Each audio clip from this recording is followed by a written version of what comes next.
Everyone, and I just want to take a few minutes and just welcome you to this wonderful event, the Advocacy with Impact, just lifting up that promise of public education. We're just so excited that GOCSD can host and have an opportunity to talk about something very precious to us, public education.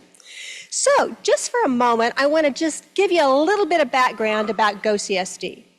I am Pam Hedgepeth, and I have the lovely pleasure of serving as Executive Director.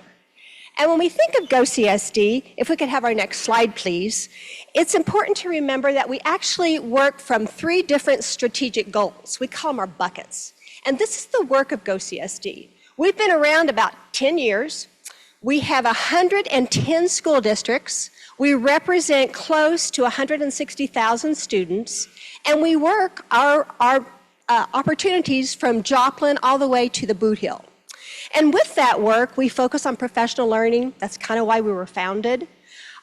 It would help us to really think about the expertise within our schools. You all cannot imagine the smart and wonderful leaders and teachers that we have doing great things. And so we do a lot of networking. We have like-role networks where folks share across the region their expertise. We bring in national experts, and we just push thinking to have our educators like reimagine what education can be and to really have that future focus. And then we also do meaningful partnerships, and you're going to hear a lot about that tonight because we know that the school is really the hub of our communities, and we can't really have a well-rounded student without that well-rounded community. So this notion of bringing business and industry connections and civic connections and nonprofit opportunities into the classroom. And so thinking beyond just the regular classroom, the 4 walls of the classroom, to those other kinds of partnerships that we can have. And so GOCSD is strategically working to bring those partnerships into that opportunity at the classroom level. And then this middle bucket, it's what we're about tonight. We are about championing the great work that teachers and leaders do every day in our public schools. It's about lifting up teachers. If you have seen recently, we do a campaign, second Tuesday of every month, called Teacher Proud Tuesday. And we just share the stories of great things that teachers are doing. And then we're going to talk a little bit later this evening about another program we have called Go Key Communicators. And it's a core group of community members that care deeply about public schools. And they engage together to learn about legislation that's out there and how we might best articulate our concerns or our happiness about a piece of legislation that's out there. So we're going to give you an opportunity to think about being a part of that group here in just a bit. So with that, I'm going to invite our student greeters to come down, and I'm going to ask Heather Zaromsky. She happens to be the board president here at Nixa, and she will be bringing greetings from the Nixa Public Schools. Thanks, Pam.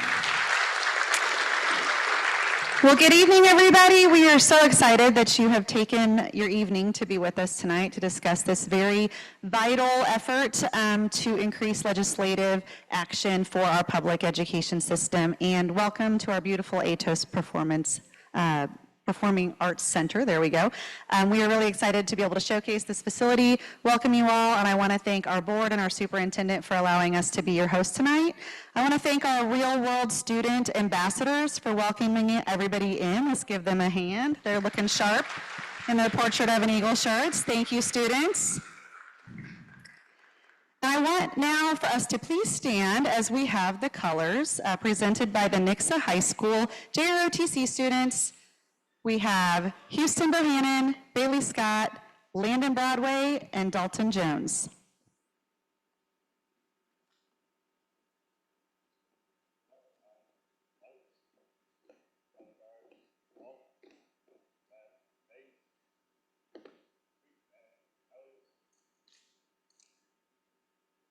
Thank you, and I would invite you to please remain standing as I invite Alex Fletcher, a student at Ozark High School, to sing the national anthem. Oh, say, can you see by the dawn's early light what so proudly we hailed the twilight's last gleaming, whose broad stripes and bright stars through the perilous fight o'er the ramparts we watched were so gallantly streaming, and the rockets red glare, the bombs bursting in air, gave proof through the night that our flag was still there. Oh, say does that star-spangled banner yet wave o'er the land of the free and the home of the brave? Thank you, Alex. And again, welcome to Nixa. I'm going to pass it back to Pam.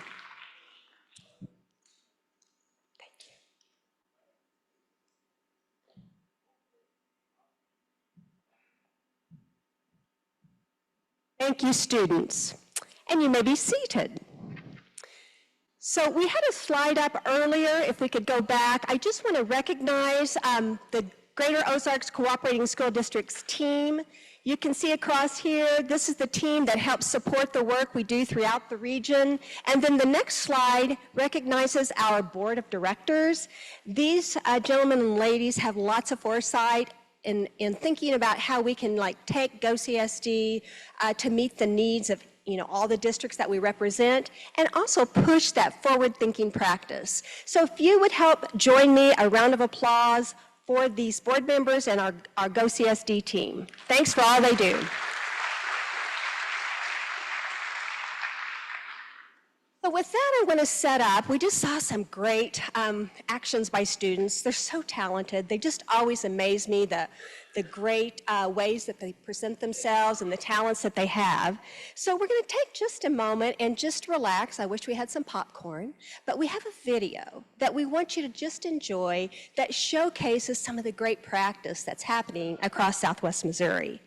We actually have an initiative in our region, very much emulated like one across the Kansas City region, that focuses on this notion of real-world learning. Because we know for learning to be meaningful, for it to be deep and to really resonate with students, it has to be authentic, it has to be real world. And so we've got an opportunity in our part of the state to really equip our teachers and support our teachers to do this great work. And so who better to describe the kind of work that can be than our students. So we're going to share a video with you done for us by some students here at Nixa and led by Jordan Burns, the business teacher here. So sit back and enjoy some of the great practices happening across Southwest Missouri.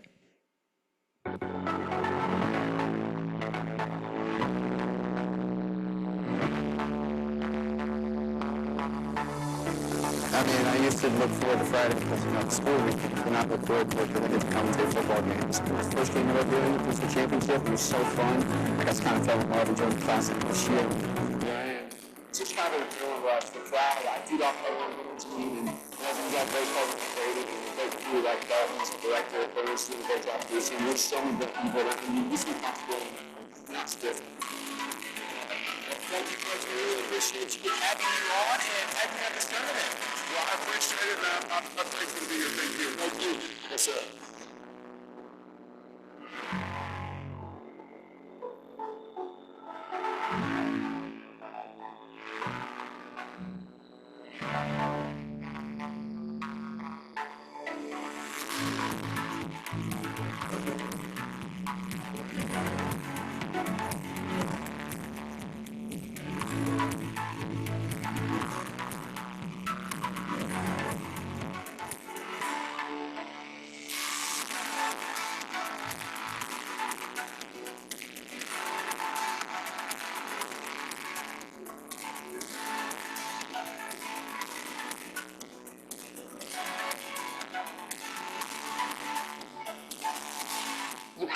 understand how every single facet is working. You have to understand the director's point, choreographer, lighting technician, sound technician. So for them to know all of this before they're getting into the college setting, we're making them a more well-rounded artist.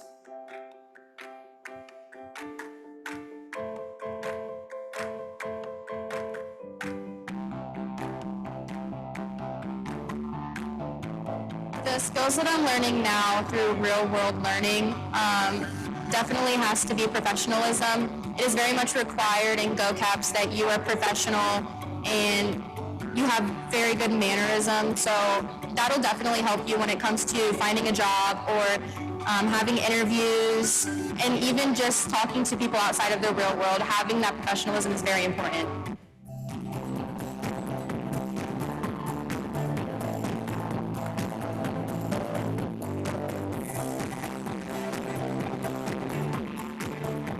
We're ready to roll. Everyone quiet.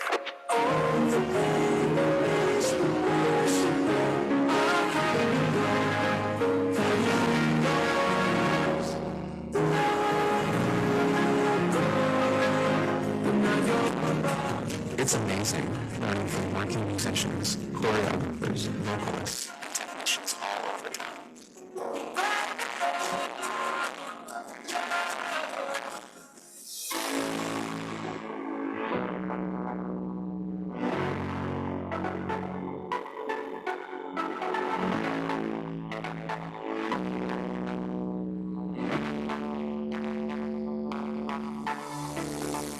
I thought I wanted to pursue a career in something that was similar but not quite regarding like classes and stuff. So going out and job shadowing every single thing. Like I never thought I'd be in open heart surgery, but here I was and I got to experience that. And so being able to like take on those opportunities, see things that you're never going to get to see again is so crucial.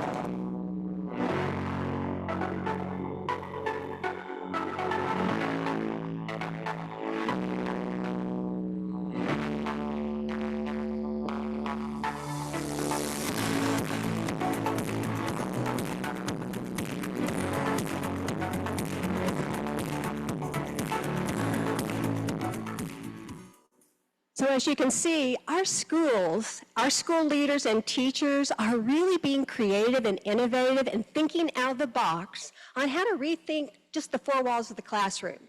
Don't get me wrong, rigorous academic learning is still number one, but being able to connect that to real durable skills that get kids truly college, career, and life ready is the goal of this particular initiative. So who better to tell us more about those kinds of experiences than our students? So we've got a group of amazing scholars that are going to be joining us from several different school districts who are actually piloting a work that we call client-connected projects. And these experiences that we're talking about are building on previous opportunities that we've seen in our great CTE programs. Like those have been kind of the gold star standard for real-world learning in the past. But they're not touching all kids. Our GOCAPS programs are wonderful programs, but real-world learning opportunities, but not for every child. And so the notion behind our client-connected projects and some of the other experiences that we're sharing with students is to make sure that all kids have a real-world learning opportunity to help them really find their passions and their interests and really where they want to go with their life, the different kinds of pathways that are out there to explore. So to help you to better understand what students think about this real-world learning work, we've got a panel, and I'm going to ask Heather to facilitate that panel. Thank you, Pam. Thank you, students. I'm so glad you're here. I'm going to scooch this up a little bit. I am glad to be out from behind that podium. I feel very short behind that. Welcome. I am so glad you guys are here. And I don't know about you all, but every time when I watched that video just now, it just reminded me of the incredible, absolutely incredible opportunities that our kiddos have through each and every one of our districts. And I am so grateful for, I know my kids here in Nixa, the sky's the limit, and it's incredible, and I can't wait to hear about your experience. So I'm going to start with introductions. So when I say your name, I better start my timer too, so Pam doesn't have to like shoo me off stage. Okay, so I'm going to start with introductions, and if you could just raise your hand, I'm not sure if you're in order. So we've got Addison Rogers with Pleasant Hope. Hi, Addison. She is a senior and serves as FFA student advisor. We have Kara Goki with Republic. Did I say that right? Awesome, okay. She is a senior and she plays softball, is a part of the Sources of Strength mental health group, National Honor Society, Key Club Community Service, serves as intern in the education stream, spending time each day in an elementary classroom, and serves in the Greater Ozarks Real World Student Ambassador Program. Very cool. From Springfield, we have Isaiah Hampton. He is a senior at Parkview and is involved in both sports and activities. He serves as captain of the football and basketball teams, co-president of DECA, vice president of Brother to Brother, elections commissioner for cabinet, A+ tutor, member of First Priority and National Honor Society, and plays baseball. You all are very busy. Then from Springfield, we also have Aiden Brown. She's a senior from Glendale. She is a leader in cabinet, a member and competitor in DECA and FBLA, an A+ tutor, golf athlete, and the Falcon Friends chapter co-founder. Then we have Landon Dimmick from Lebanon. He is a senior, a second-year GOCAPS program student. Last year, his client-connected project was working in partnership with a local bank to create a more flexible work option for students engaging in GOCAPS. And then from Houston, we have Chesney Warner, a senior. She is a chapter FFA vice president and Area 13 treasurer. She is an intern at the MU Extension office. Awesome. And then we do not have Cammie from Reed Springs. Okay, I just wanted to make sure I didn't leave her out. Well, welcome, guys. Are you ready to answer some questions? Okay. So I am going to ask for each of you to describe a recent learning experience you have had at your school that you found real and relevant. Educators call this real-world learning. Who wants to start? Do you want me to volunteer somebody? Okay, do you want to just start here? Okay, we'll start here. Thank you, Addison. So at my school district, they started something this year where I could go to 3 different areas or different schools in our area. So I go to Bolivar and Morrisville, and I'm planning on going to Fairplay in the spring. So while at Morrisville, they've got an elementary ag education program, and so I've got to go into that classroom and see her teach some 4th and 5th grade classes. And recently they were talking about pollination because they were talking about plants, so she wanted to go more in depth with bees and pollination. And so one thing that they really hit hard on was the waggle dance, which sounds so silly, but without the waggle dance, bees wouldn't be able to find flowers and crops to pollinate. So she showed them not just a video, she didn't just give them a worksheet, she showed them how to do the waggle dance, and they got to do their own. So I thought that was really neat just for her to actually get up there and show them rather than just telling them. That's great, thank you for sharing. Who else? Isaiah, you have a microphone in your hand. I'm going to pick on you. So I'm our co-president of our DECA chapter, and my project last year was aimed towards financial literacy. Me and my partner felt like it was kind of a thing that a lot of students don't get involved in before they enter the real world. And so we worked last year to connect with 5 competing banks across the Springfield area and all 6 SPS schools to go to those banks and kind of learn about jobs in banking, financial literacy in general. And so this year, actually, we're expanding that project, and we're going to elementaries as well. So we're going to have like a mini market to kind of just expose them to how to manage money and how to focus on that. And just through our DECA programs, we have our school store where we sell food and also merchandise. So I work with a lot of people and just making sure that everything runs smoothly and making sure that everything's just organized. So I think that was a real-world learning experience that I've had just recently. Thank you for sharing. Kara, did you have something to share? I was going to volunteer to go. So I aspire to be an elementary school teacher whenever I graduate from college. And so, my school's given me the opportunity. I actually get to go into a 2nd grade classroom for my last 2 hours of the day. And I get there right for small group reading and writing time. So I get to go around and I get to help the kids with whatever writing piece they're working on. And then whenever the teacher is pulling small groups, I get to go through maybe some math problems that they struggled with. I get to give fluency assessments. And then I'm just learning all of the little things that go into being a teacher that maybe I didn't know about before. But it's really cool that I'm already seeing how my future career is going to play out, and I'm not even in college yet. Great. Thank you for sharing. It's amazing. Aiden?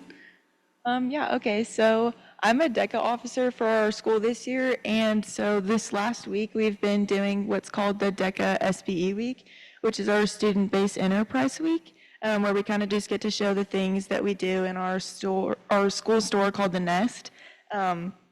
At Glendale, and basically this week you get to just show, like, each day has a different theme, and you show, like, one day is like our SBE showcase where you show like the best product of the Nest this year. And so I think that's a great way for our students to get involved in like showing what we do behind the scenes that not other people get to see. So that's from kind of just like the recent month. Great, thank you. Landon? Yeah, in my school in Lebanon, we have a program called GOCSD. And so students get to go into the community and job shadow actual business owners and leaders.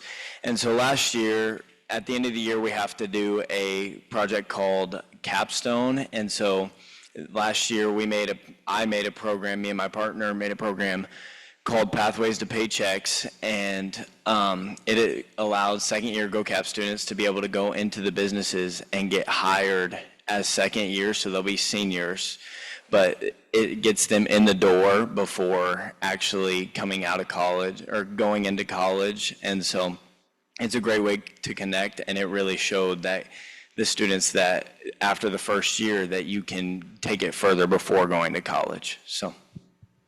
And Chesney? So I student teach under my ag teacher at my high school, and I help with our Ag Science 1 class. Every year we help with our City Fall Fest, and we really sell mums and pumpkins that help support our chapter. And so in the classroom, I had been helping with our freshmen and preparing them for sales.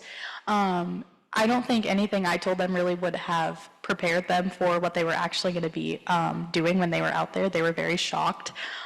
So we just took them out there and we were teaching them just basic communication skills, having them introduce themselves, tell them what they're there for, just really preparing them for like actually speaking to people instead of just making them, telling them, hey, go talk to this person and sell them mom. Like actually get to know the person, tell them what you plan on doing with the money. So we're just making sure our freshmen know that like you're gonna be a part of the community and you're gonna have to help with the community, not just be in the classroom.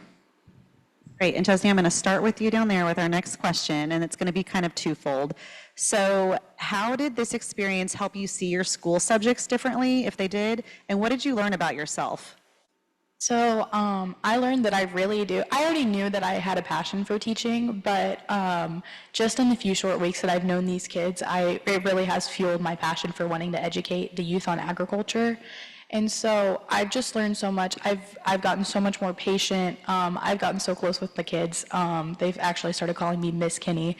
I'm not even a teacher yet, but they love it. I just love getting to teach them about the community that has given me so much, as well as the industry with agriculture. Landon?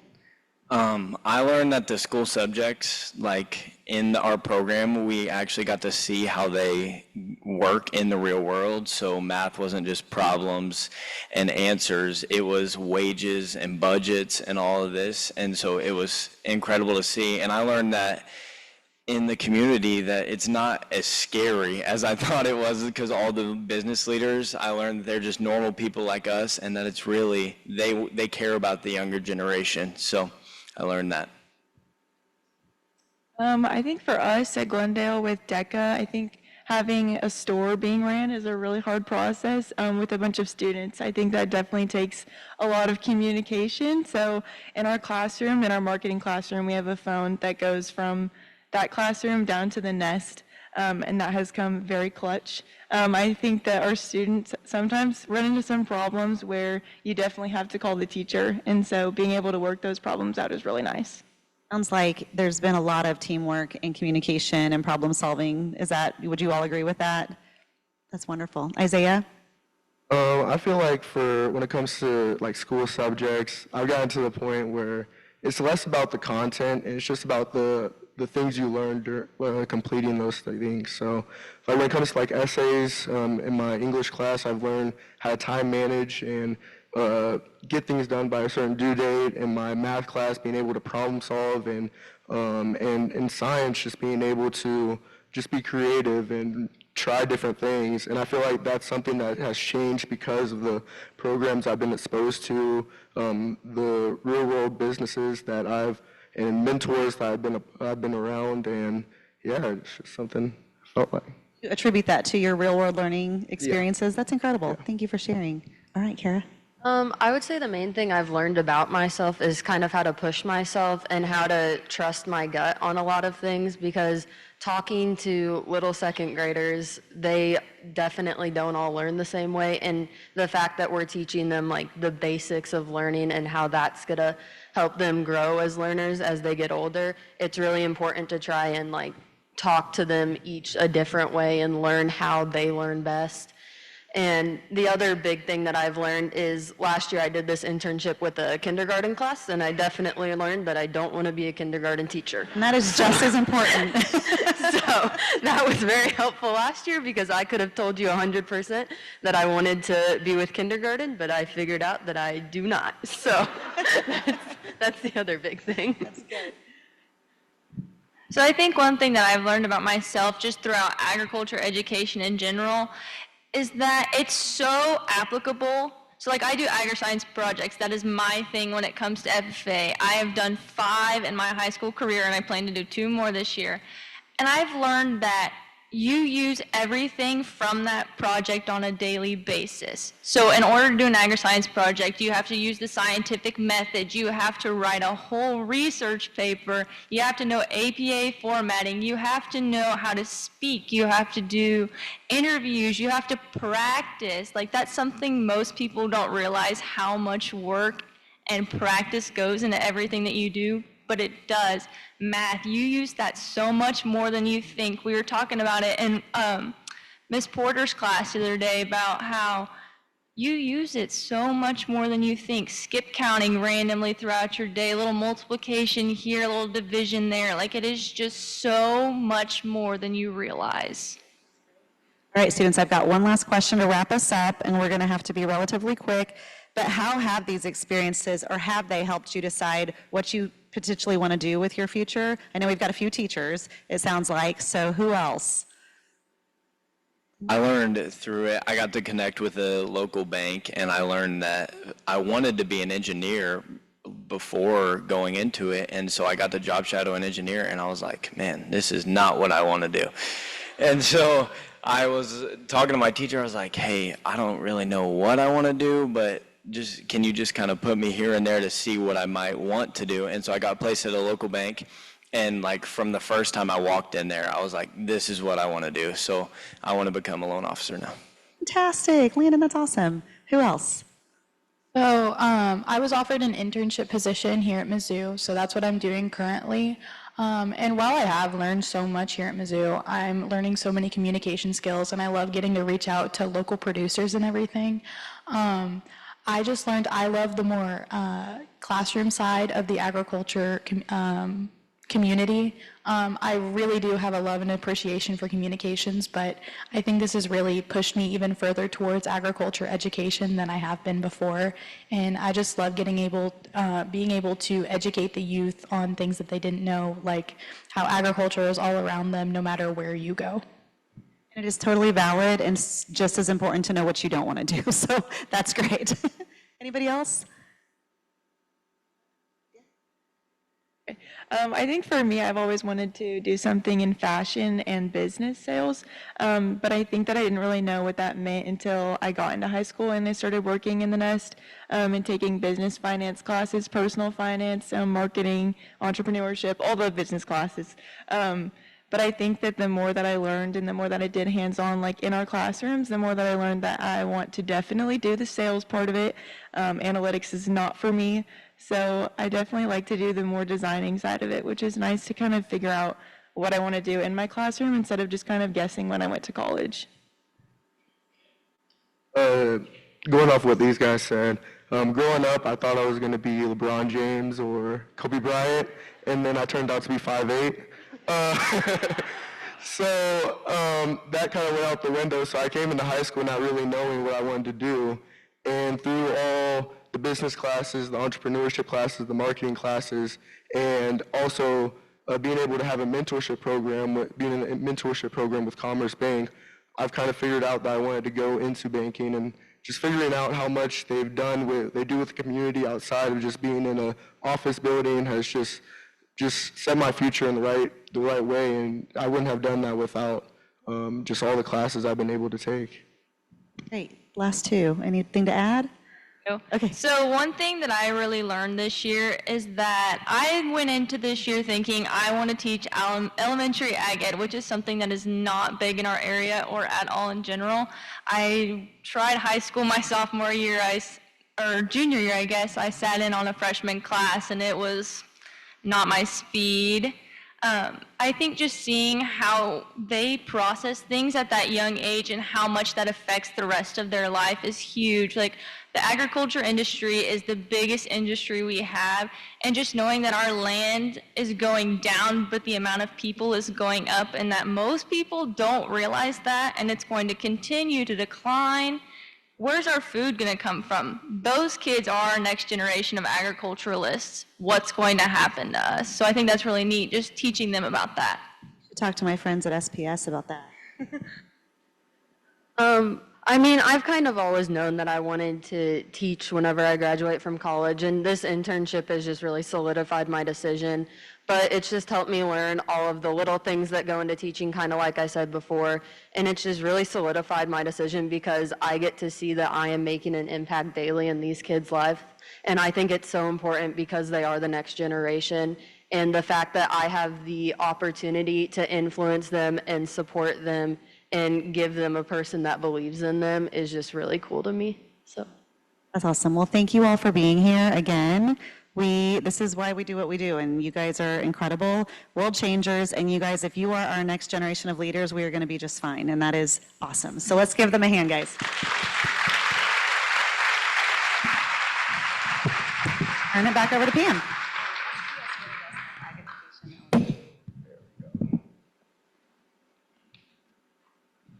What an awesome group of students. And they're representative of, the 160,000 students across this region. So just so proud of them. And think about the lessons that they just shared with us that they took away from those projects or those problems that they were working on in real world learning. Do you get those kinds of experiences in the regular classroom? Some. But just adding that extra layer with those real world outside of the regular classroom typical experiences to their repertoire, we're really doing a great job preparing kids for the future. As Heather said, we've got a bright future ahead of us because of students like this. So Heather, nice job. Thank you for taking time to lead that conversation. And speaking of conversations, we have another great panel that I'm going to ask to come up and join me. And it's a panel of regional area legislators, policymakers, and they've been so kind, careful coming up the steps, to join us this evening to just have a conversation about a couple of things. Like, public education right now tends to be oftentimes seen in more of a negative light than we think it should be, and just talking about why. Why is that the case? And then also asking them to just lift up what they see as some of the wins that we have in public education right now. And then hopefully walking away with, as community members, as teachers, as leaders, some ideas for you to be thinking about how to engage with your policymakers. Because public school superintendents,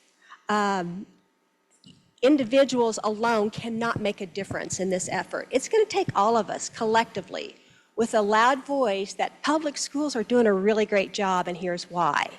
And when we have legislation that comes up that's somewhat problematic, being able to talk to that and share the other side of that. So that's what we hope to come away with this afternoon as we have this conversation. And our esteemed panelists this evening, we have on the left here, hi, Mr. Hough, good to see you. He is our senator here for since 2022.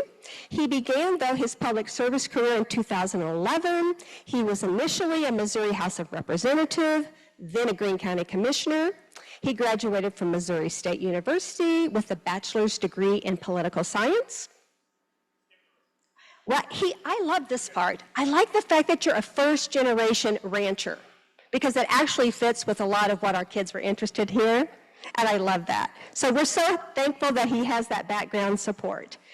And then next to him, we have Betsy Fogle, and Betsy is a representative for District 135. She was elected to her first term in November 2020, and prior to that, she spent her career in public health while serving as Director of Program Advancement at Jordan Valley Community Center. Then we also have with us this evening, kind of with that different view, we've got the Senate, we've got the House of Representatives, and then we've got this fortunate opportunity to have the Missouri State Board of Education president with us, Mary Schrag. She's from West Plains. She was appointed to the state board actually in 2009, and she's chaired several key initiatives, including legislative priorities. She led the Blue Ribbon Commission on Teacher Pay and Retention. She's also the founder and chairman of physical therapy specialist clinics in West Plains and Mountain Grove, and has served as project manager for the Missouri Health Foundation. She supports rural schools in southern Missouri. Previously on the MSU Board of Governors, she has quite the resume, and we're so thankful for all these folks to be here. So my hope, friends, go ahead and grab a mic. I'll just get a little closer. So we're just going to have a dialogue, right? We're just going to have an honest dialogue about public education, because I happen to know that how honest do you want this to be? we've got 30 minutes. Exactly. Is that okay? Yeah. And so, but And so with the lights, Yeah. I actually can't see anyone, so this is going So to be that's a like good thing. wildly honest. Yeah. Good. We want that. We want honesty because that's how we get better, right? So honest conversation, safe place. So let's start with the good stuff, the celebrations. So from each of your perspective, what are some strengths of our public schools today? Go, Mary.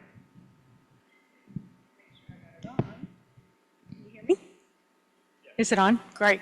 So we have dedicated teachers and leaders in education. I think that is the first most important thing that we need to celebrate. In fact, I want to share today that Harbor Freight awards 25 scholarships for $50,000 every year.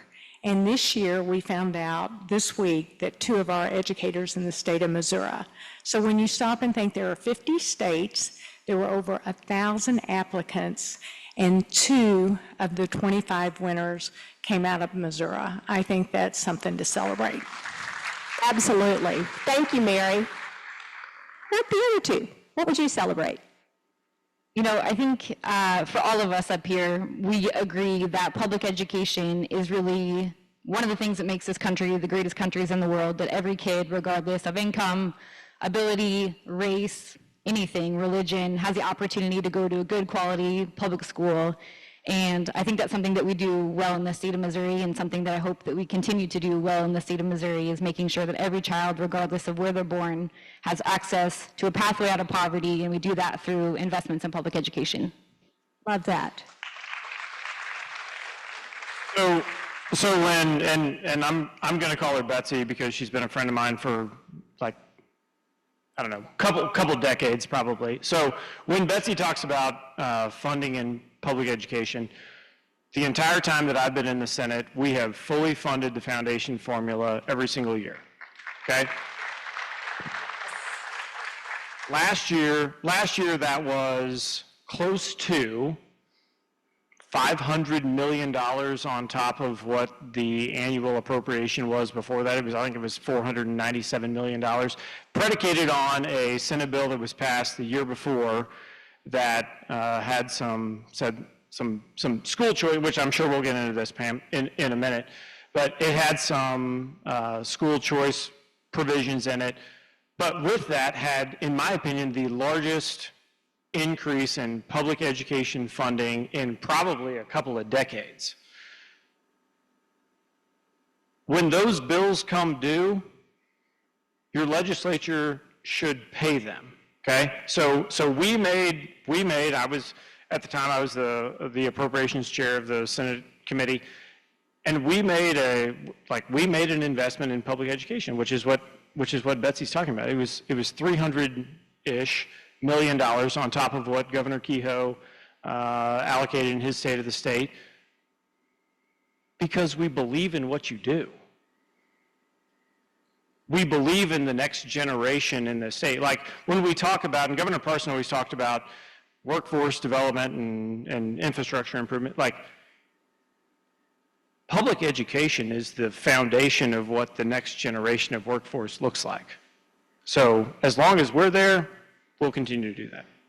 We appreciate how you shepherded that last year, all that process, political process to get that foundation formula. And you don't want to know how that actually happened. I think we might be interested if you. We're going to actually have an after the conversation over at 14 Mill. We're going to do like an after hours happy hour thing. Yeah, let's do it over there. So you kind of alluded to this, but you know, you've heard our kids talk about the great things that they're involved in. So what do you all think? What is the connection between innovative schools, real world learning, and really future workforce development? What do you see as that connection, and why is that so important for us to be talking about? We're talking about public schools. What's the connection to workforce development? So I believe one of the best connection is the Success Ready Student Network. And because the legislature has been so generous and because Senator Hough did such a great job of shepherding forward, it allowed us to have money to be able to create some innovative educational opportunities. And I want to share another great success about Missouri this year. So Missouri was the only state in the United States to receive $1 million grant from the federal government for our ability to develop the assessment center around our Success Ready students. That is a big deal. And it was very exciting news. And I think sometimes this information doesn't get out. And I'm a little unsure why we don't pick this up. But we should be very proud in Southwest and South Central Missouri, because of the 37 schools, I would say 2/3 come out of this region, and they work very hard to be able to do that. So thankfully, we have great legislators who see the value, that help us with the funding, and now it is pushing us up into a national spotlight on what we're able to get accomplished. So thank you. Mary, thanks for shouting out about the IADA proposal for the new test. Lots of acronyms. If you're in education, we love our acronyms. Yeah. Anyway, it's this federal grant that we have to do this innovative assessment. And so we've got 5 years to pilot and figure out a new way to think about assessment that involves a through year where you bank how kids are doing along the way to get that summative score instead of just that one end of the year snapshot. So there's lots of potential with that. And we're looking forward to collaborating with Betsy to design like those next steps. So thanks, Mary, for shouting that out. And I think educators and our legislators, they want to see the continuous learning. And it is through this project that you all will help us develop that ability to show progress as our students go along. That's what parents want to know. That's what educators and community leaders, that's what your local school board members want to know. They want to know how you're doing. And who best to field test that than our educators, right? Versus Absolutely. it coming top down. So the question at hand, just to bring us back, that connection of innovation and school-based learning, real-world learning, and workforce development. I think it's important we make that thread. Yeah, I'll jump in quickly. I'd be remiss if I didn't acknowledge the great work that our school district, both Senator Hough and I represent Springfield Public Schools, which is the largest school district in the entirety of the state. And I think Springfield, our superintendent, Dr. Lathan, is here tonight. Thanks for being with us. But I think ours and our school board members, I know I saw several in the audience, have been really visionary and innovative in terms of opening up school choice programs for students that call SPS home. And when I was there, I was a Parkview graduated in 2008. We didn't have an ag school, we didn't have an aviation program, we didn't have a performing arts program. And I think those opportunities for students are invaluable, and I look forward to seeing what they do in the future to expand those opportunities for all students. Thank you. How about you? Where's the connection with workforce development? I think the connection is in the opportunities for. So here's a personal example, right? And I think my ex-wife Sarah is here somewhere. She's on the Springfield School Board. We've got a almost 12-year-old, right? So he's in 6th grade. William had 4, I think, Sarah, opportunities for where he would go in 6th grade. All within the Springfield School District, okay? To me, that's what school choice looks like. That is a district that says, we're going to give every student every opportunity we can think of to do what it is that they think is going to, and their family thinks is going to make them better for the future. Like, when we talk about, I mean, we can talk about workforce development, we can talk about what we need to do to educate, the next generation. What we need to do is give them the opportunity to go out and see what it is that they want to do and then support them, okay? I raise cattle. I raise beef cattle. I've told my boys from day one, I will be behind you with a bucket of dynamite if you want to do this in the future. But if you want to go off, if you want to go to Rolla, if you want to go to S&T, if you want to go to MIT, I'm all for that too. Do what it is that you find a passion about and go chase it, because that's how we make this world, and that's how we make this state, that's how we make our community. You do not want me to get on a soapbox right now about what I think about politics. Maybe we It is, yeah, I mean, you might. It's a tough business right now. Right. And that's a nice segue that we're going to talk next question about why we're in the situation there. But I just want to piggyback on something that you just said.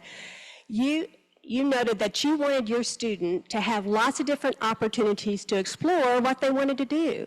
And yet in the past, a lot of times it's just been a few kids that have had those opportunities, but all kids should have those opportunities. And that's the whole notion. You heard these kids talking here about what they don't want to do. So they don't go into a college major and invest in something they don't like. They find out really all the way down to kindergarten, the different opportunities that they have and different experiences. And you mentioned Springfield, great example of a lot of different pathways kids have. But a lot of our schools, we have micro schools, we have academies, and kids are exploring so many experiences beyond what they ever had in the past. And we feel that needs to grow. That's a piece that needs to be a focus of the future when we're thinking about educational policy. And when we talk about workforce development and we talk about educating and, as Senator Hough said, giving our children great experiences, I would be remiss in not mentioning the alliance development that just occurred between SPS, MSU, Cox Hospital, and OTC. So when we talk about starting kids young, exposing them so they know what they want to do, but by having the Alliance program in place, this allows a pathway in for our students immediately into good paying jobs, and they can take whatever track they need. And since I am in healthcare and I realize the shortages and the needs we have, for us it's thrilling as a profession to know that we're going to have future really excellent candidates coming through the system. Yes, another great model of real-world learning. Thanks, Springfield, for leading the way on that Alliance initiative as well. All right, so we're going to do a little switch here. So these are all the great things that are happening, but the elephant in the room is that really public school has a target on its back, and it's a noticeable shift that's happened in the last several years. Why is that? Give us some backstory why you think that's the case. Here's the backstory. So I got elected in 2010, started my work in the Missouri House in 2011. In 2011, probably maybe 2012, there was a guy named Tim Jones who was our floor leader, soon-to-be speaker, and the idea of education choice, right, comes up. And the short version of this story is, when I'm in the House, first term or two, education choice gets, actually, oddly enough, we're in Nixa, right? Yes. Yeah. Woke up in Kansas City, Nixa now, Branson earlier today. So we're in Nixa now. So your representative actually carried the bill to, and I don't know what it was some education choice bill. It got 46 votes in the House. Okay, so in the House you need, Betsy, am I right? There's 163 of you guys, like 297. You need 82 to pass anything. That bill got 46 votes, right? You need 82, it got 46. Because at that time, the rural educational community still had a pretty big stick. And again, you're getting this is the term limited version of Senator Hough. So you're getting kind of an honest assessment of how this looks. So 46. Fast forward to last year, board, we call it the board because like in the House they have you guys have like an electronic thing that you got a new one a couple of years ago. It cost a couple $1 million. Thank you taxpayers of Missouri for paying for the new board that the House got. Held the board open on an education, quote, reform bill for, I don't know, 24, 25 minutes. Ended up getting 86, 87 votes. So so this is 2025. So I started in 11. The shift that you've seen in politics, in educational, quote, choice in the last decade is like sharp, right? And I don't ever, I never want to come into these things and say, you're to blame, because you're not to blame. But here's what, and Sarah and I have talked about this ad nauseum. Here's what you need to do. Go talk about the good things that you're doing. Because I'm tired of being the Republican that tries to stand up for public ed when the rest of my party says, we're not doing enough, we're not doing a good enough job, they're not educating these kids. Go out and talk about my 6th grade kid, which I talk about him all the time because William's a super sharp kid. Go talk about the 4 options of 6th grade that he had to go into before he started 6th grade. That's educational choice right there. Springfield's doing it. And I would like to piggyback on this. I agree 100% what Senator Hough's saying. I have, of course, only been on the state board since 2019, but I grew up down in Thayer. I went to public ed. I feel like I got a great education. My daughter went to West Plains. She went to public ed. She got a great education. I'm going to brag. She's president of Cox Hospital, 37 right now. Public ed turns out great students. And I agree with Senator Hough. We don't talk enough about our successes. So I think we have to, one, understand the reasons and how we got here. And I think there were some acerbations with COVID, because I was on the board when COVID hit, and I think there was a lot of tensions. I think there were things that we had to shift about how we did education. I would actually argue that even though I would never want to go through another pandemic, it might have helped facilitate some positive changes. And I'm excited about that. And when I saw our public schools really step up and figure out how to be flexible and innovative and adaptive, and they did that well. So now at this point, we have to be sure that we understand the complaint, we understand how to address the concerns through messaging and sharing the successes. And that's why I started out with sharing successes, because for whatever reason, we don't want to talk about the successes like we want to talk about some of the challenges. And yes, every organization, every business has challenges, but when I see Republic School, they hosted an event with legislators, board members, and community. We had about 75 people come. It was fascinating what they're doing with agriculture and with their tech. When I look at what Reed Springs is doing down in their area, when I go over into the Boot Hill, which is actually the 8th Congressional District where I represent, some of the innovative work they're doing there, they're doing with Southeast, they're doing with healthcare. It is impressive. But you have to share your story, and also if you are truly interested in healthcare, you have to reach back and ask and find out what we're doing and how we are successful. Yeah, and I would just add, in politics, I've served in the state house for 5 years, and I quickly learned it is way easier for politicians to tear something down than it is to build it up. And public schools, as Mary said, every organization, every system has problems, and we need to address those. But the solution to that is to not tear down the public education system that has served this country so well and this state so well for so long.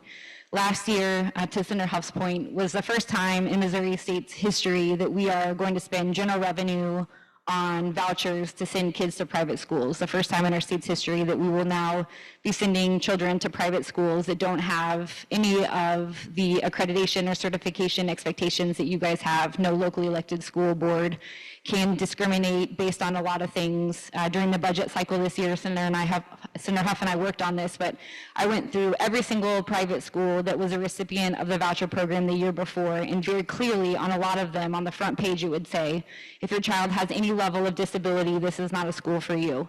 If you have anybody in this family that affirms that homosexuality is an okay thing, then there's no room for you in this school. If you're not a Christian subscribing to these beliefs, there's no room for you in this school. So for me, when I look at the future of education in Missouri, this year what we saw was $50 million getting put into the voucher program for private schools, and initially the governor recommending that we underfund the foundation formula, which is our statutory obligation to all of you in this room.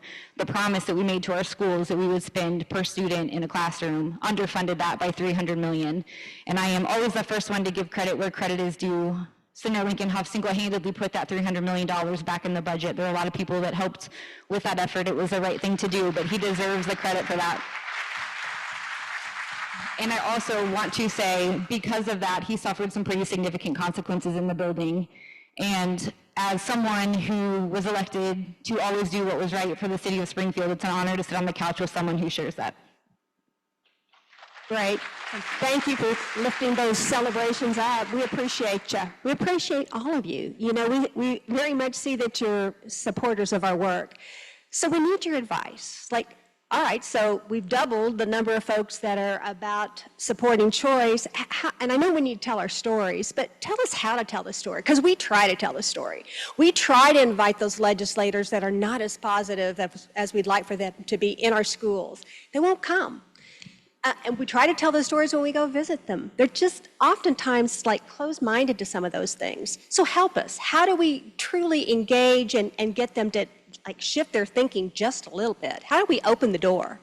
So if we're going to be honest, the number of students that go through public ed, which is approximately 85%, and that's on a national level, not just in Missouri. Private schools around 10%. Again, these are approximate numbers. 5% would be in homeschooling and an alternative. So as far as sheer numbers, we outnumber them. If we are talking about what we're doing, if we are bragging about the successes we're having, and I know we're from the Midwest, we're not supposed to brag, but I'm just saying, sometimes tooting your own horn is not a bad thing.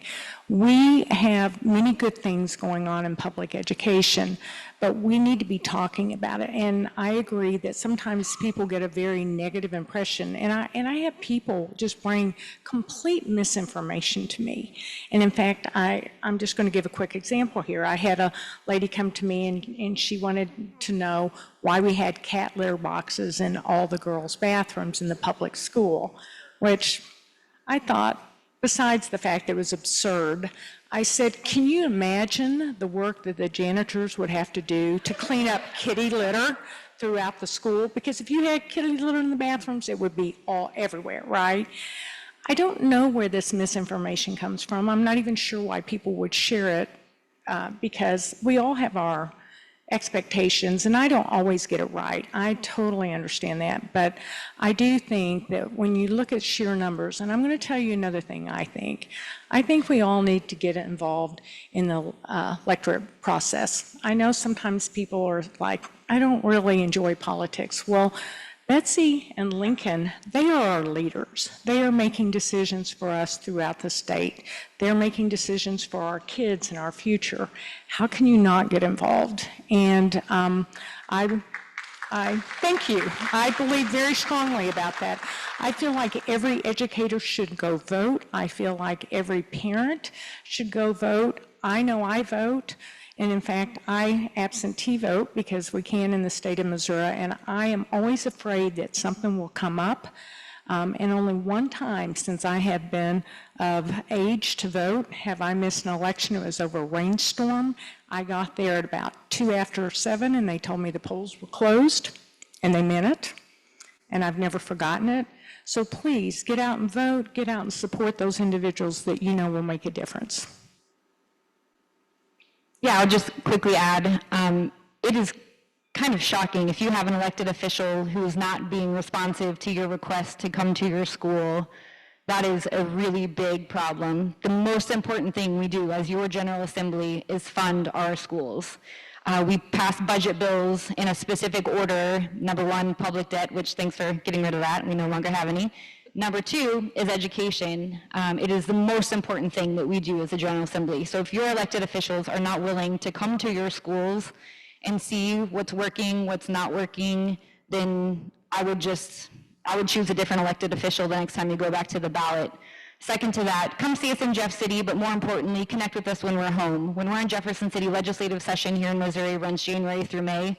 That is not the time to have in-depth conversations with your electeds because we are doing 18 million things. It is much better, at least for me, to be able to sit down when I'm back home and in district, have us come to schools. SPS, again, I feel like I'm getting an invitation for something that you're doing every single day, so thank you for that. But make sure you're including your elected officials and opening up your schools. Transparency is key.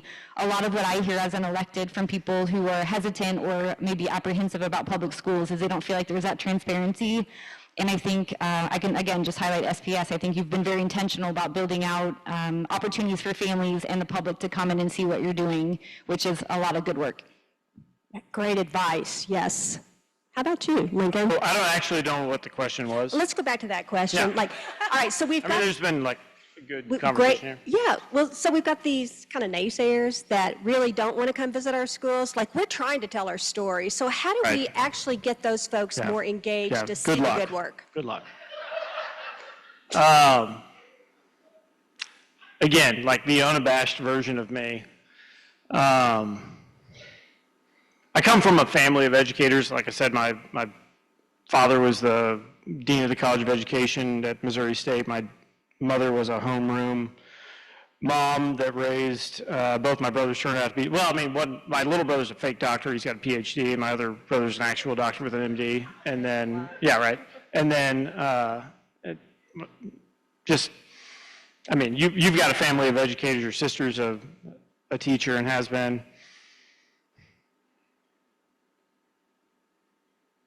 I don't think there's any more important thing that we can do for the next generation than to support their educational opportunities.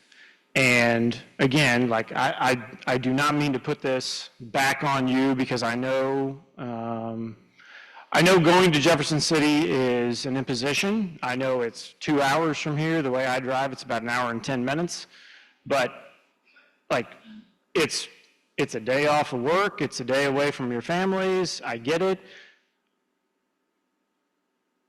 The work that we do and the arrows that we draw for standing up for you all are not always easy to take.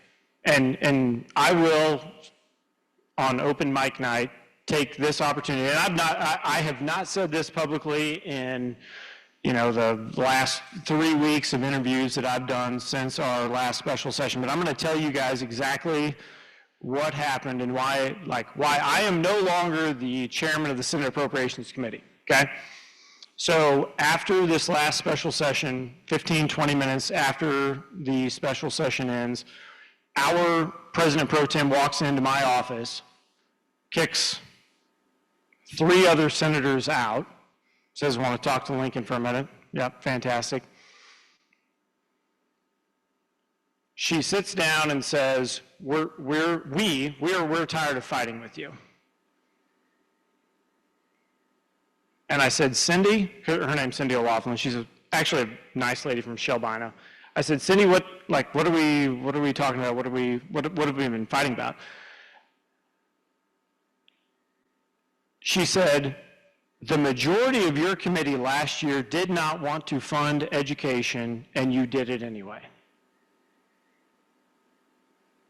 And I looked her dead in the face and I said, that is the third time in the 3 years that I've been chairman of this committee that this budget and every 13 of the bills that have come out of my committee were voted out unanimously, which means every Republican in my committee and every Democrat in my committee voted for it.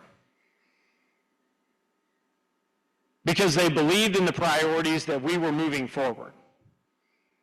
And she came in my office and she said, we didn't want to do that. Now, again, since it's open mic night, I'm going to tell you, Republicans like to say we should treat government like a business, okay? I mentioned earlier I actually raise cattle, right? Like, I don't subsist on the, what do we get paid? $30,000, $40,000 to do this job-ish, 30-ish, 40-ish, whatever. So we get paid $100 a day to get yelled at by people all over the state all the time, okay? When I buy my fertilizer in the spring for my farm, Schrables, who are out in Bodark, want to get paid. Cindy was in my office and said, we didn't have to fully fund that foundation formula increase. Again, and I'll throw a bunch of numbers at you guys. It was $497 million over the previous fiscal year. Predicated on a Senate bill that was passed, which I stood on the Senate floor and said, hey everybody, if we pass this bill, it's going to cost $500+ million next year. And everybody's like, yep, nope, sounds good, no problem. And Cindy, who cannot dispute this, and I will be more than glad to have this conversation with her in public on the Senate floor next year, said, we don't have to pay that bill just because we passed the legislation. Folks, I got a problem with that. Because if we have, and I called our Senate Appropriations Director this morning just to double check, because I actually check this almost every day. We have $3.5 billion in the bank. $3.5 billion worth of general revenue in the bank right now. There's almost $600 million worth of unencumbered capital improvement money, which Cindy has also said we're not going to spend on renovating the Capitol next year. So, again, not super good at math, but that's $4 billion. And then we have, oh, hey, quick side note, another $1 billion that we put on the side as a, quote, Medicaid stabilization fund, because Medicaid grows at about, usually, $250 million, maybe $300 million a year. So whenever the feds backed up the Brinks truck during COVID and said, hey, here's, like, again, no joke, $5-6 billion state of Missouri, they just like backed the truck and said, here you go. I put $1 billion on the side. And we put it in a fund called the Medicaid Stabilization Fund that hopefully for the next 3 to 4 years will keep up with the organic growth in that population. So again, to me, that's almost like, that's almost $6 billion worth of money in the bank. And I've got a president pro tem of my Missouri Senate who says, we don't have to pay that bill. Guys, that's wrong. And if I lose a chairmanship over doing what I think is right, there's not a thing in the world I'll do different. What a champion for public education, all three.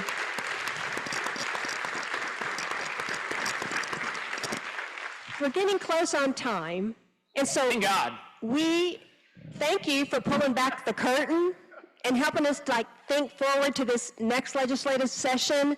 So we've got not only educators in the office, we've got parents, we've got business community, and our idea is that it's going to take more than just educators to rethink what's happening in this mindset about public education. So knowing there's money there, give us some action items. How do we take this information and as communities make a difference with it? Really get in the ear of our legislators to better understand what they could do with this money. So give us some next steps, some action steps. As we talk to legislators, as we work with legislators, what does that need to sound like, look like? Give us some talking points. Well, I'm not a legislator, but state board members. we have 2 legislators here, but what I will tell you that I, as a state board member, what I don't love is getting a bunch of postcards from a group that really, there's nothing individual about it. They just have printed them off, they've had someone sign them, they put them in a box and they mail them. And I'm going to be really honest, we're all busy. I'm not as busy as they are, but I am very busy. I'm not going to go through a box that is a foot by a foot by a foot and look through. Just, if it's important to you, take the time to do an individual note, an individual letter, and I would say be specific. Let us know how it is impactful. One of the things I know that as we have mandates that come down, for example, like with education, I mean, our students can't go to school more than 7.5 hours a day. They're just not going to learn if we have them there for 10 hours. So sometimes we have to trade things out. And we did have an issue where some of our educators lost their planning time, and I know that's very difficult because I know there's a lot of work to be done, but at the same time, there was no way for us to be able to meet all of our obligations. So those individuals that took the time to kind of explain it to me as a non-educator who's in healthcare about how that impacted, that was meaningful. And those are still individuals that occasionally I reach out and say, hey, tell me how this impacts you. So I think that's one suggestion. Great tip. So Betsy and Lincoln, like, we're kind of curious, like, what do you guys value the most, your colleagues? Is it emails? Is it the number of emails? Is it, tell us what makes a difference? Like, is it the number of people? Sarah will tell you, I don't read email. Okay, what do you count? How do you, All right, this is how I always say it. How does it work? Let's see, in person is better than a phone call. A phone call is better than an email, and an email is better than nothing. If you were doing your job well as an elected, you were keeping track of every constituent, what they reached out about. When a bill crosses my desk, I know exactly how many people were in favor, exactly how many people were in opposition. Also, reach out to your elected officials, both when you disagree and when you agree with them. Oftentimes, I think people only reach out when they disagree, which means, for me, in my example, everyone knows I'm a huge proponent of public education, so I typically don't have people that are reaching out to me to talk to me about the importance of public education because they know I'm with them on the issue, but it's still helpful to let your electeds know, so then you have kind of tangible, concrete evidence as to why you're voting one direction or the other.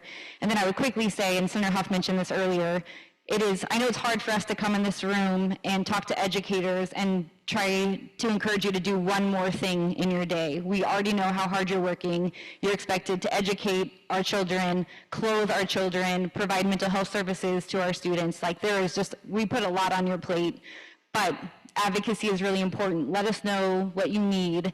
Have tangible asks. It is really hard when we have meetings with people and at the end of that meeting, there's no tangible solution. So let us know specifically what you need. I think all 3 of us worked really hard on pay raises for our educators. That was a tangible thing we could hold in our hand, and I'd like to do more on that work. I know, or in that arena, I think all 3 of us would, but let us know what the tangible asks are. And then the final thing I'll say, and Mary hit on this, it is all of our responsibilities to change the culture and the tenor about how we talk about public education. And it is our job as elected officials, it is Senator Hough's job as a parent to fight equally hard for every child that calls SPS home and every child who doesn't, as it is his responsibility to fight for his own 2 kids. And I think that we're all called to do that in public education, to make sure we're equally championing each child who calls our community home. Anything to add? Lincoln, what do your colleagues pay attention to? Have you seen the Senate, like lately? I mean, no, Betsy's right. So take this last special session, because we do, like, I joke and I say I don't read email, but I do, and we do keep track of how many people email and call the office. 732 people prior to the vote on redistricting the congressional maps, called my office or emailed my office and said, we think this is a bad idea. One called and said, I think this is a good idea, which oddly enough was not in my district because you can track that stuff. So we do pay attention when people reach out. And again, like I never mean to make more homework for you all, but I will also never skip an opportunity to say, you should know who your state representative is, and you should know who your state senator is, okay? I represent the city of Springfield. It's 160-some thousand people. When you're in the House, you represent 9,000 people. Like, you run into us at the grocery store, you run into us at church, you run into us at your kids' ball games. I'm not saying you have to jump us every time you see us, but you should know us. And you, like, I think, and I've always thought, if you're doing this job correctly, you should be open to, like, I was picking Sam up at Field the other day, and I had a mom come up to me and want to talk about some random thing. And then she apologized, and I said, don't apologize. That's my job. That's what I signed up for. That's why I'm here. She said, well, I don't mean to make this a political, thing. And I said, Casey, don't worry about it. That is our job. So get to know your people, and I mean, I'm not saying you need to talk to them every single day, but shoot them a note and I'll be honest, every now and then, a nice note saying, hey, I think you're doing a good job, Bets, would not be the worst thing in the world. Just there's a lot more of the, hey, we hate you and think you suck. Yeah, I mean, at least for me, probably not for you. We need to do more thanking you for your service, and we do appreciate that. I'm kind of being cognizant of time, but I do want to just recognize that the advocacy work that we're talking about doesn't just fall for public education on educators. Like our message is actually, if it's coming from a parent or a business person, it's actually oftentimes listened to even more so than just the educators.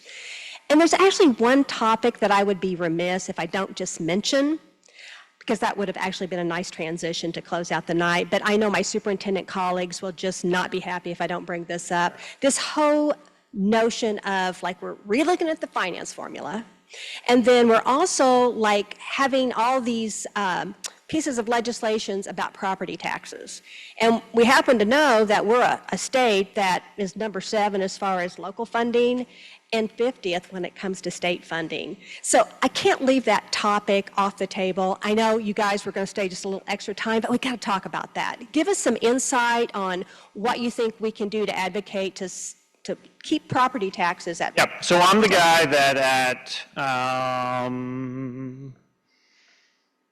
1:30 in the morning in Mike Henderson's office, when another senator who represents a portion of Greene County walked in and said, hey, we're going to do a property tax freeze on Greene County. I said, no, you're not.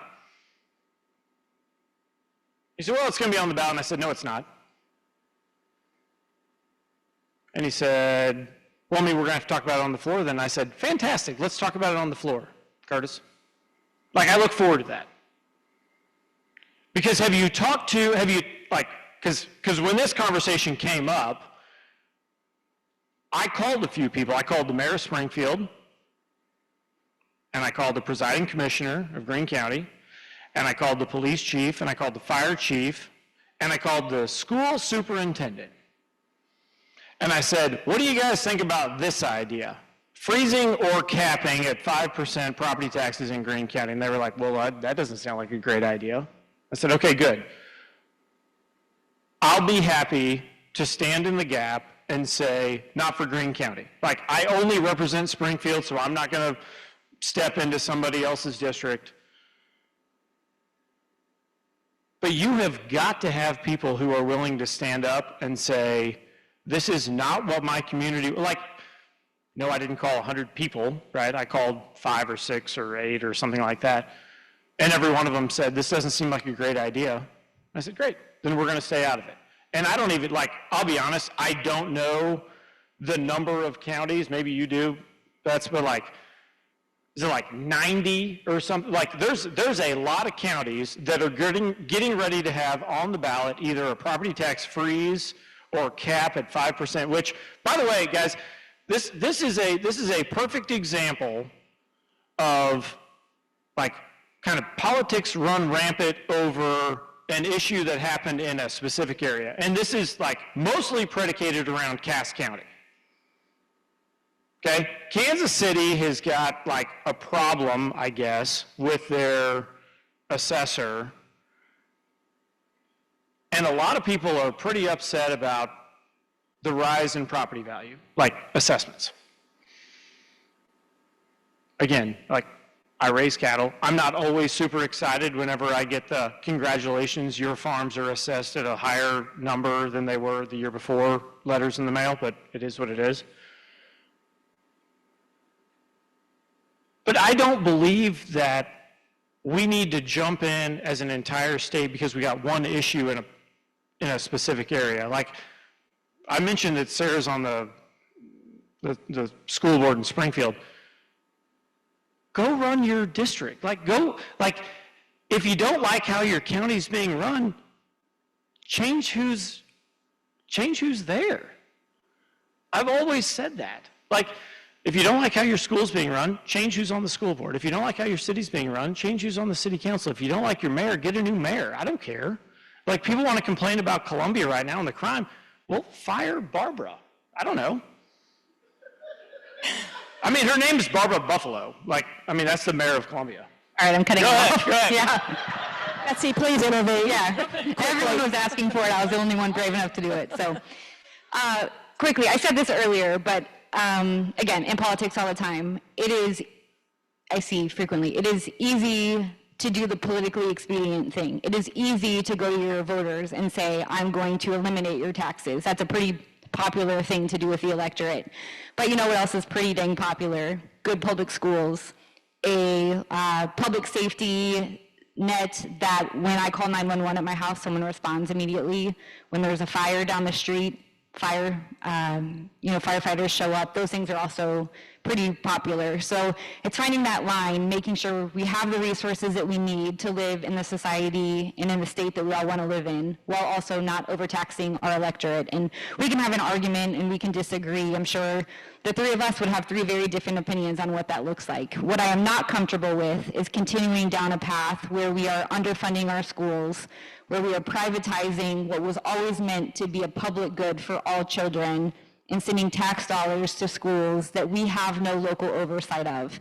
As Senator Hough said, if you don't like what your school board is doing, it is a lot quicker to drive the 5 minutes to your school. For some of you that have smaller school districts, maybe it's more like 20. It's a lot shorter drive than it is to come up to Jefferson City and talk to us.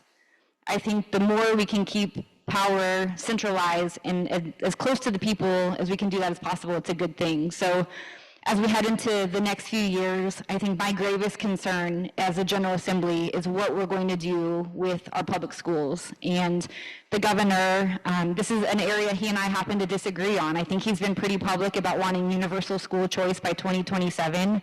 Well, if we have declining revenue, if we are continuing to implement tax cuts, if we have a federal administration who is choosing to pass legislation that reduces the amount of revenue coming into Missouri and not increases it, the big beautiful bill blew $1 billion hole in our state budget. We are going to have to figure out where to make cuts from in the years to come, and public education is one of the buckets that will get cut.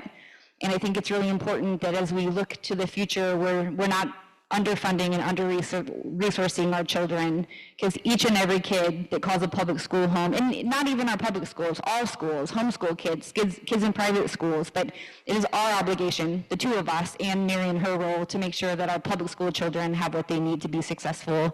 And I am nervous about the years to come and what that will look like. And finally, I will say the governor did convene a school funding modernization task force, And my fear, based on his recommendation in the budget this year to cut the foundation formula by $300 million, my fear is that that signals his intention, and you guys might disagree, and it's totally okay if you do, but that signals his intention to spend less per kid in the classroom, and that is something I'm just not comfortable doing. Thank you. Thank you so much for your honesty and candidness. We really appreciate that. We need to know these things. That helps us to do our job of being advocates for the kids that we saw up here tonight. And Mary, you want to finish us off? I do. I want to address the task force issue, and both Lincoln and Betsy have expressed a lot of the concerns that we also on the state board have experienced, because in order to have a really strong public education system, we do have to fund it. And things do cost money, but even though we did increase our teacher pay, our minimum pay to $40,000 this last couple of years because of the legislators sitting up here and because of Governor Parsons and other legislators that work with us. I mean, $40,000, we are still in the bottom, we're like 48th or 49th, depending on how you want to look at. I mean, let's think about that. Our kids are performing at 36th and 37th on a national level. It's not where we want to be. We actually would like to be in the top 10 or 20, but when you look at Massachusetts, they're spending on the average about $20,000 per student. I represent the rural areas. I actually represent the 8th Congressional District, which is the Boot Hill over to West Plains and Mountain Grove, just south of Springfield up to St. Louis. It's a very large area. The vast majority of my schools are very small. And those schools on the average get about $6,800 per student. So, I mean, $20,000 per student, $6,800. I mean, you all have personal budgets at home. You understand that difference. We do have to have our legislators really advocating, and I think the most important thing, because like I said, you know, we still have the vast majority of our kids going through public education, is that public education is the foundation for democracy. It is the foundation for us to have an educated population. It is the origin of the American dream. If you're not educated, if you don't have access to education, how are you going to live out the American dream?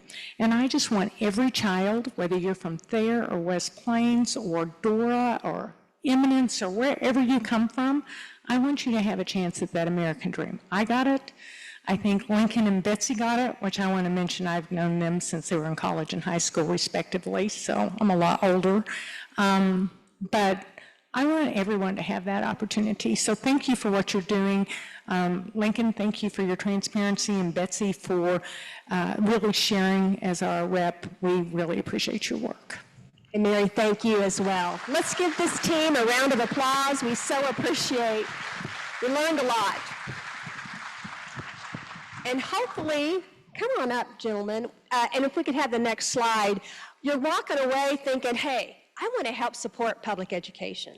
And so we actually have this group called Go Key Communicators that we are hoping all of you will sign up for and keep this opportunity going of really sharing with our legislators and our policymakers how important our public schools are. So with me, I've got Tony Rossetti and Matt Pierce, and they help lead that Go Key Communicators program, and they're going to take just a couple of minutes to talk about that opportunity, and then we're hoping you're thinking about going over to 14 Mill, right off of Main Street in Nixa, so that we can continue the conversation. They're actually having an appetizer special, and I'm thinking if these guys will join us, we can have some great after the conversations. So before you leave, hear about Go Key Communicators.